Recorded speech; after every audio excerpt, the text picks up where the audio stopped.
মতো ব্যবহার করত। গরু একটা প্রাণী, আর আমাদের হিন্দুদের কাছে তো মা সর্বোচ্চ। দুধ দিক না দিক পালন করাটা আমাদের কাছে পবিত্র কর্তব্য মনে করি।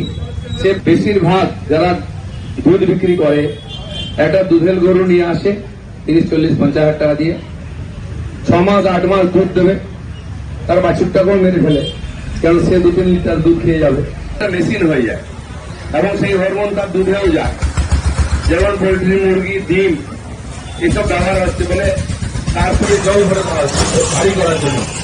এক তো লাভের জন্য, দ্বিতীয় হচ্ছে স্বাস্থ্যহানি হচ্ছে। অতি সম্প্রতি বাকি নদীর থেকে যেমন গঙ্গা আলাদা, পবিত্র গঙ্গা, খালি নদী নয় মা, সেরকম গরু আমাদের কাছে মা। ভারতবর্ষে যে থাকবে গরু 10-20 হাজার টাকা পায়, নিয়ে নেয়। আমরা বলে যে আপনি রাখতে পারছেন না, দিয়ে দিন ফ্রিতে, গৌশালাওয়ালা নিয়ে যাবে, পিঁজরা করে নিয়ে যাবে, তারা সেবা করবে, দুধ চাই না।